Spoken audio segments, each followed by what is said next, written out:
that match showed clearly that though we did not get the gold, but you won the hearts of Nigerians. I was very, very touched, and a number of ministers who came to me also said that, look, even though we got bronze, these young men need to be celebrated because their achievement speaks volumes and could encourage people.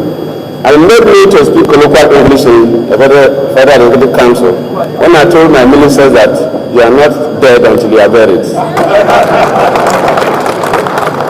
So I'm delighted to receive the Super Eagles of Nigeria, who did the nation proud with their brilliant performance at the recently concluded 2014 Orange African Nations Championship in South Africa.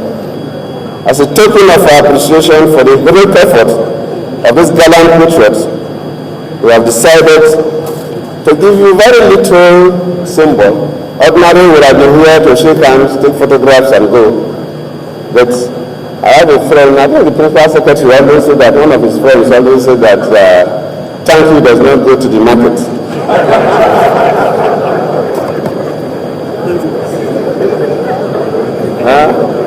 Ambassador Arsene, we have a good friend that always tells you thank you does not go to the market. So we want to do a little thing that will go to the small market, not the big market.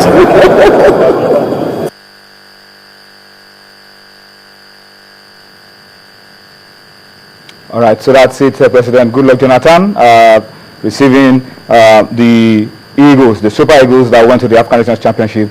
They got bronze, but they had a few things to show.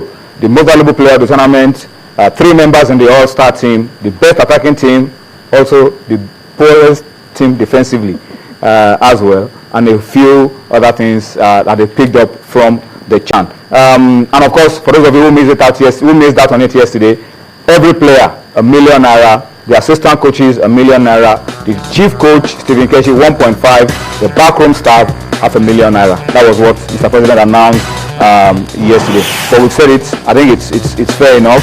The most important things are the lessons we pick from it, not just the financial reward. For some of these boys, an opportunity to go to the World Cup. It's huge. Very, very huge. But let's step down now very quickly.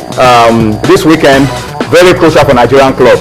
And that's a fallout, of course, direct fallout of the home-based Eagles. They are from the clubs, and our clubs also need to do well on the continent to show that what we achieved at the CHAN was no fluke in any way.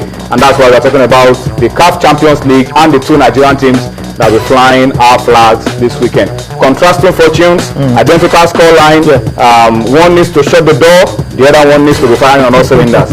Enyimba are already in Togo. They play on Sunday. And the North 1-3 from the first leg. Enyimba produced an amazing last 10 minutes in the first leg to score 3 goals and get a result that they could build on in the second leg. For Pillars, they had a man sent off. They considered Glo Mata, but they had a vital away goal that they can also build on, and that game comes up tomorrow at the Sani Abacha Stadium. Well, let's start with the Kano Pillars game. 3-1 is not an insurmountable scoreline anywhere. We've seen 4-0 scorelines being overturned, and the fact that the away goal that Kano Pillars scored will help tremendously in this game.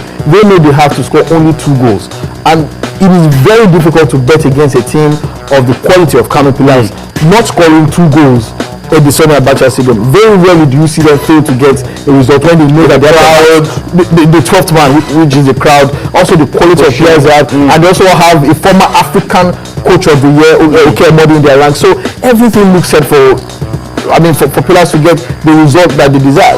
But a note of caution, if you decide to go all out, gung-ho and attack, you can be caught with the soccer punch in quotes, and it makes your job much, much harder. But Modi is an astute tactician. He has a good team. He's playing at home. The crowd is behind him. The pitch is in his favor. It is very difficult to see how Kano Pillars will not get at least 2 goals. But in they have to get 2 goals and prevent ASB from scoring. And they know what they need to do. They need to come and score goals. They need to come and pack the bus. BRT bus, a train, whatever can be packed. They can build the wall. They gladly build the wall.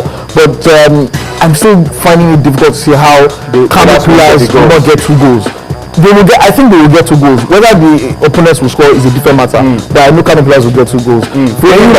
Talented team as well, packed to the hilt with experienced players. They have also recruited very, very wisely again as well. They also have an excellent bench as well. You want to write off the Togolese team, but let me remind a lot of people that it was a Togolese team that beat us in the final of the Wafu Cup right here in Abeokuta.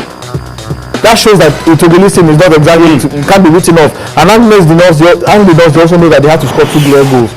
But against a team as talented as Enyimba, Maxino Jobo, Ufemudo, I mean, there are so many good players there as well. So the sadness for Enyimba is that the Chang guys in the team, that is CMS, they are not part of it. No. They went for the reception yesterday. They couldn't come back in time to join the team to Togo.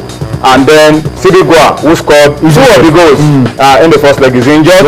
I won't be part of it, so everybody will be missing some firepower. But I hope they still have enough quality to get the result in Togo. Yeah, they still have enough to get the result in Togo. Okay, let's close this segment of the show before we bring on Nodi and Ali Arubidi. Let's talk about our volleyballers. We've talked about the volleyballers a number of times, and we've been walking the lines to see if we can get across to Cameroon and find out exactly what is going on with the men volleyball team. But let's give you this story that Nigeria's men's volleyball team yesterday in Yaoundé lost 1-3 to the host Cameroon in the first match of the FIVB Men's World Championship qualifiers taking place in Yaoundé. Nigeria lost the first game to the host. We lost 25-11, 22-25, 25-18, 25-20. Not exactly wide margin loss. It was a narrow loss. But in the best of 5, when you are beating 3-1, I mean. Yeah, I mean that's the first game. Yeah. So the qualifiers,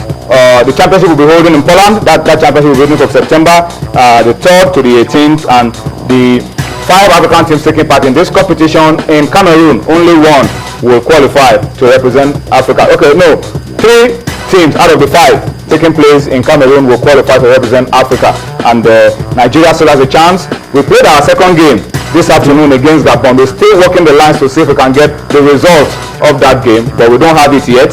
If we get a good result, it puts us in good stead. We could still push our way through and get one of the 3 tickets to the World Championship. Cameroon, Gabon, Algeria, and Rwanda are the other countries competing at the FIVB Men's World Championship qualifier in Cameroon. So starting on a losing note for Team Nigeria, but they can still bounce back and get one of the tickets. All right, we need to go on a quick break now. Tunde, thank you so much for your time on the show. We'll go on a quick break.